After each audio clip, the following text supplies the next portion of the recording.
From the archives of the great library of Arathes, golden city of Elves, the wise scholars of Grey Sage present the unlikely and highly questionable accounts from those who were avowed witness.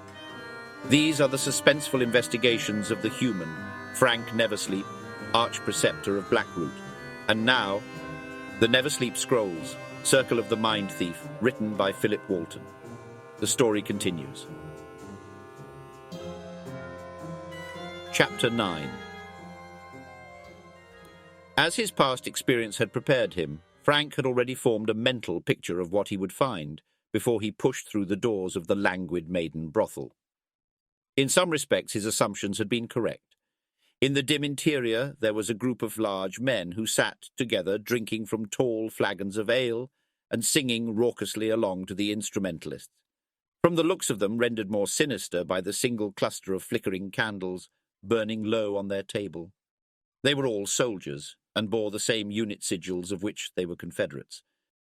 Many had wearisome, buxom, half-naked women on their laps, who feigned either enjoyment or indifference of their uncareful treatment. The men sloshed foam from mugs as they sang. All of these things were de rigueur for an establishment of this nature in this part of town. What Fraenk did not expect to see, however, was the unusual state of the two musicians, who quite literally trod the boards for these drunk ruffians. Several tables had been pushed together to create a makeshift stage in the middle of the room. Atop them, stamping and sawing out a frenzied tune, were the two of the most unfortunate minstrels Fraenk had ever beheld. The first was a rotund, red-faced man, shirtless but wearing a comical white bonnet and oversized loincloth diaper fashioned from bed-sheets. His willow-wood fiddle was tucked under his fleshy chin, which he expertly played as large drops of sweat dripped on the beautiful instrument. He swiveled his enormous hairy torso in rhythm with the music. Fraenk noticed it was dotted with flecks of red welts as if stricken by the goblin pox. But it became immediately apparent that it was not the dreaded sickness, as one of the ornery soldiers pelted him with another fat rougeberry, which splattered against the man-baby's gut, to the mirth of the other soldiers. The second man was a little more difficult to recognize as a man at first, for as he chirped out a cheerful melody on a silver flute, he was beautifully handsome in a fancy wig of long, bouncy blonde curls. Adding to the effect, his torso was squeezed into a woman's corset and short dress, obviously reappropriated from one of the working women there. He accompanied the baby man fiddler, skirling out a jolly harmony as he capered and danced on the table. The song they played, A Thorn in the Dark, was a variation of a revered drinking song which was sacrosanct in the Blackroot district, but here it had been turned into a mocking, buffoonish march. While the soldiers themselves seemed to enjoy the parody immensely, Fraenk knew if any true Blackroot men were present, a drunken bar fight would be commencing presently for such an offence. The song came to a lively end, and both men lowered their tools, breathing heavily. But before they could rest, a man from the table shouted out the name of yet another song, and the musicians were pelted with bread crusts and insults until they were under way again. The ladies whose station this brothel was only smiled or blinked placidly, too drunk, bored, or frightened to voice a protest. All of them looked exhausted and ready for the ordeal to be over. In all this calamity, Fraenk noticed there was no sign of his wayward apprentice, Nym Stonebridge. The swing doors to the kitchen burst open, and a stocky, wide woman, Fraenk, recognized as the Madam Proprietress, hefting a tray of steaming meat and vegetables into the room. The soldiers cheered again for their arriving food. The big woman looked harried and annoyed. She stopped beside the group, adjusting the heavy tray in her grip. The semi-clad women sitting in the soldiers' laps stood and stretched in feline allure. Following some unspoken command from the madam, they moved single file back up the stairs, disappearing into their cramped quarters. "Well, where do you want I should put this, lads? Just toss it in your laps," the madam griped in a tone a shade lighter than an actual scolding. A large man with stony shoulders and bull neck stood and waved a hand at the musicians. "Enough! Enough! We need your stage, sweet missy," Bullneck commanded in a low-toned voice. And before the flutist could even figure out how to get himself down, Bullneck wrenched his arm, pulling him to the floor. He landed lightly on his feet, but immediately rubbed at his offended wrist. Seeing what happened to his companion, the fiddler jumped down, landing with an impact that Fraenk could feel across the room. Bullneck slid the solid wood table into the centre of his group and stood back for the madam to place the meal on it. The chairs scraped forward on the floorboards as the soldiers advanced on their savoury comestibles. Daggers came free from their belts as they began carving away greasy chunks of meat. Soon the room fell to only the sounds of wet smacks of chewing and satisfied grunts. The two musicians quietly backed toward the kitchen until a mouse-faced man with a black moustache noticed and shouted across the room. "Don't scamper off, Fabreo. You're too beautiful to leave us just yet." He simpered to the laughter of the group. "Every man for himself," the maiden-clad flutist shouted and scrambled out through the kitchen. His portly companion gave a surprised, comical gape first to his friend, then the soldiers, before barrelling out the exit himself. There were dismayed shouts, and one threw a boiled potato that burst against the wall behind the fleeing man, but none rose to chase them down. While they were distracted, the madam noticed Fraenk in the entrance, and her eyes went wide, but only for a moment. "Sound the horn if you need anything, boys," she said with smooth courtesy. The madam gracefully made a wide arch around the room, tidying as she went. She lifted an overturned chair and picked up 2 empty flagons from the floor, then finally arrived at where Fraenk waited. Once her back was to them, her smile vanished. "Hosting a party, Tila?" "Tell me you have a full regiment on their way, Fraenk," she said, fear and urgency in her voice. "These ruffians have been here for 3 days. 3 days! Stopped paying after the first night, and they chased off all my regulars. I am running out of food and drink. And the girls, the poor girls, you've got to get them out of here." "Did you call the Baton Brigade?"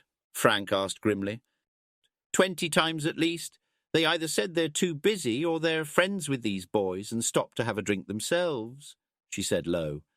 "When I did find one to take me seriously, he said he couldn't do nothing to 'em without a whole squad to back him up. I'll never get 'em to leave." Fraenk nodded and glanced over her shoulder at the men. "All right, you go out the kitchen and call the clubbies. This time tell 'em Frank Neversleep is doing the asking and they should bring the manpower. I'll have a little chat with our friends." "But," she started to protest, "don't worry. I won't let nothing bad happen to the girls. Just bring the partisans. Is Big Boy the one calling the orders?" She nodded, tears forming in her eyes. "Say, did another Blackroot preceptor show up here recently? Stalky fellow, goes by the name Nim Stonebridge?" Fraenk asked. She gave a confused look, then shook her head. "Just you, by Mersey's blessing?" "Go on now." Fraenk took her hand and patted it. She blinked, and her genteel hostess smile returned. Madame Tila continued her circuit of the room as if nothing had happened. Fraenk strode to the middle of the room and sat in an empty chair that faced the table. The feasting soldiers didn't notice him at first, so he slipped the bottle out of his cloak and took a drink. "More ale!" a man with curly orange hair shouted with a belch. He held his cup out where it remained waiting. "Hey, fat wench! More ale!" Others in the group began to look around, but the madam was nowhere in sight. What they did see, however, with some alarm, was Fraenk seated and watching them. "Gods above!" the orange-haired man cried out. "When did you sneak in, Kiv?" Mouseface added. "Sorry to interrupt," Fraenk said evenly, "but I'll need a word with the big ugly fella there." The sounds of cutlery and eating abruptly stopped. A ripple of drunken laughter rang from the table. The men casted expectant looks at their leader. "We're eating. Piss off." The big man rumbled and gnashed a chunk of meat with his blocky horse-like teeth. "You've been asked to settle up your tab and leave, I'm afraid." Fraenk pulled his cloak back to slip the bottle away. His silver preceptor badge glinted from underneath. "It's time you do so while I'm still asking politely." "Oh, look, boy's a preceptor, and it's the big skit," one of them mocked. "We fought in the war, boy. What did you do besides stay home and plot to steal our wives and properties?" Bullneck said between bites. "I'm sure your wife is lovely and you bring fresh apples to her stable every day," Fraenk replied. "It's nice she lets you have your leisure while I assume she's off pulling a cart somewhere." "He's having a jape, boys!" Mouseface cut in, trying to pick a fight. "I think the clever spymaster is mocking you, Lural." But the big man was too lazy or hungry to be baited so easily. "Leave us alone, worm. We're celebrating. We've earned that much at least." "And have been for days, as I understand it," Fraenk said patiently. The mistress of the house asked for you to bring your debt current. Perhaps if you did that, we can arrange for you to stay a bit longer. We don't have the coin for that, the one called Lurel said. Them ain't onions hanging from your belt, sir. Fraenk pointed to a bulging coin purse. That's all we got from the entire war. We was the ones out there dying, and the High Lords went home with chests of tea-grey and gold and plunder. Mouseface snapped bitterly, getting a babble of agreement from his peers. Don't take that out on Mistress Teeler and her girls. They did you a good service. You owe them, Fraenk pressed. They seemed to consider this until Bullneck stabbed his knife down into the table with a loud thunk. He left it there quivering in the ale-stained wood. They owe us for what we did out there. And we came here to eat and rut and celebrate. And we ain't done yet, are we? He gave a warning look to each man at the table. You've overstayed your welcome, big lad. Just settle the bill and see your way back to Coldfrost District. That's where you garrison, I presume, Fraenk said, noticing the Coldfrost House sigil on the dagger hilt lodged in the table. You're going to have to make us leave, he growled. It doesn't have to come to that. We're all reasonable, Fraenk began to say, still hoping he could stall for time until the partisans arrived. But there would be no more civilized conversation. Bullneck stood suddenly. Fraenk got to his feet as well, ready for what was about to happen. Lurel rounded the corner of the table where his friend sat, his massive fists balled up and ready to swing. Fraenk spun the chair he was sitting on in front of him and kicked it forward into Bullneck's legs. It hit him hard in the shins, and he tripped forward, landing face first on the stone floor like a spilled sack of grain. Fraenk closed the gap and kicked him hard in the cheek. The big guy's head jerked sideways and he groaned. Fraenk knew he hurt Bullneck, but he wouldn't stay down for long. But for now there were other matters to be dealt with. 5 matters, specifically as the remaining soldiers became abruptly aware that they were no longer spectators to a beating, but instead compelled into a fight. They didn't seem happy about this. Mouseface was both the nearest and possibly least drunk among them, so it was only a moment before he leaped into combat, throwing a wild right-hand cross at Frank's face. But his own instincts were sharp, and Fraenk deftly leaned back out of the path. He then countered with the edge of his left hand to the man's open jaw so hard he could feel the man's teeth through his cheek. Mouseface made a stunned "ung" sound. While he didn't see Fraenk slip a throwing knife from the brace at his hip, Mouseface did become keenly aware of it when the point of the blade poked up at the gob between his legs. Before Mouseface could recoil, Fraenk had a hold of him and was pulling the man close into a rise of pain. He shrieked, loud and high-pitched. Fraenk moved Mouseface between himself and the advancing men. At the thin soldier's agonized screeches, his comrades stopped in their tracks. "Well, what have we here, lads?" Fraenk smiled. "I believe you have something these ladies want." With a flick of his arm, Frank's knife opened a seam in the leather under the fat coin pouch at Mouseface's hip. A rain of copper, silver, and even a couple of gold coins spilled out onto the floor. "You think that covers everything?" Fraenk quipped. "Or should we open this pouch and see what drops?" The point of his blade jabbed back into Mouseface's delicates. The other soldiers were moving out to get around him. Fraenk could hear Bullneck starting to rise from the floor. His momentary advantage was fading fast. He needed a tactical retreat. The pickled ginger was next to take a drunken swing at him, and Fraenk shoved Mouseface forward into the path instead. The 2 men entangled each other like awkward dance partners. Fraenk stepped away, slipping his throwing blade safely back into its scabbard where he wouldn't be tempted to use it.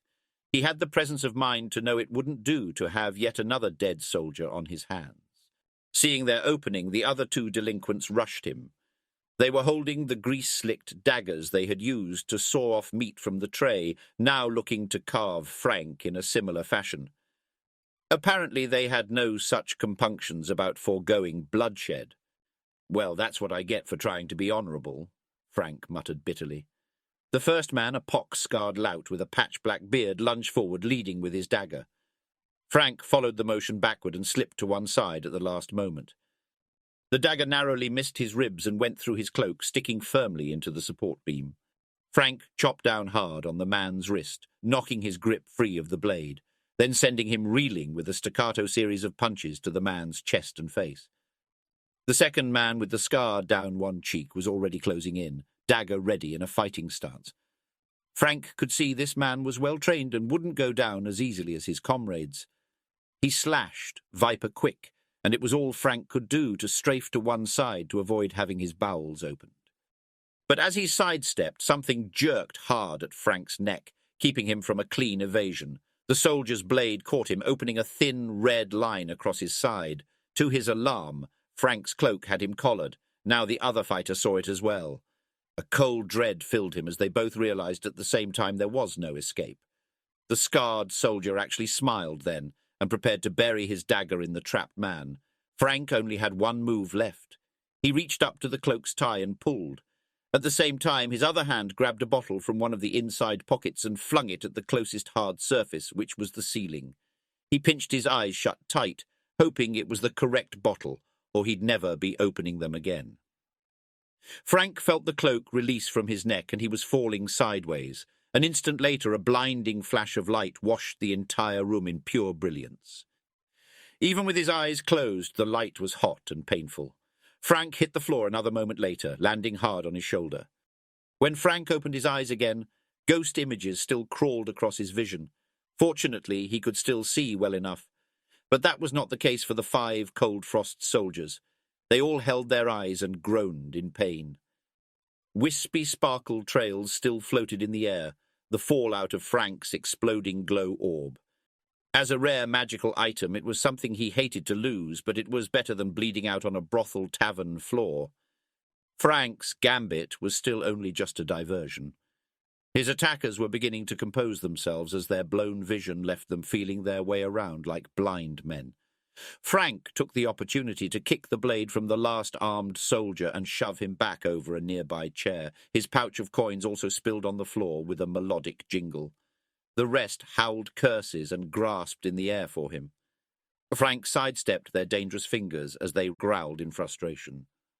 "The lot of you are banned from all Blackroot taverns from this day forth," Fraenk pronounced. "Get him!" Bullneck yelled at his companions. They lunged at where they thought he was standing. 2 men grappled with each other for a moment before realizing their error. Fraenk freed his pinned cloak and backed toward the front door of the Languid Maiden. He had to keep them following him if the girls were to be safe.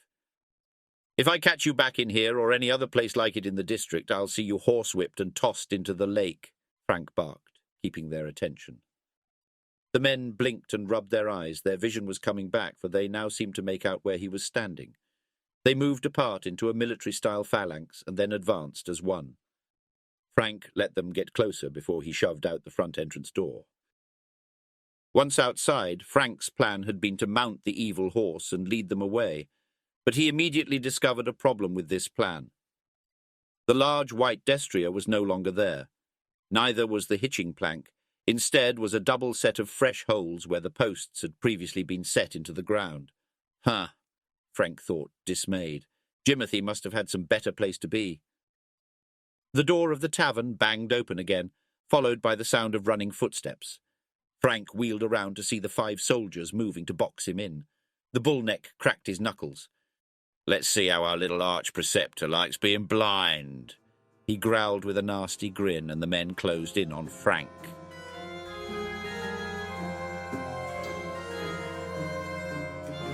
Thank you for listening. Tune in next week for another exciting episode.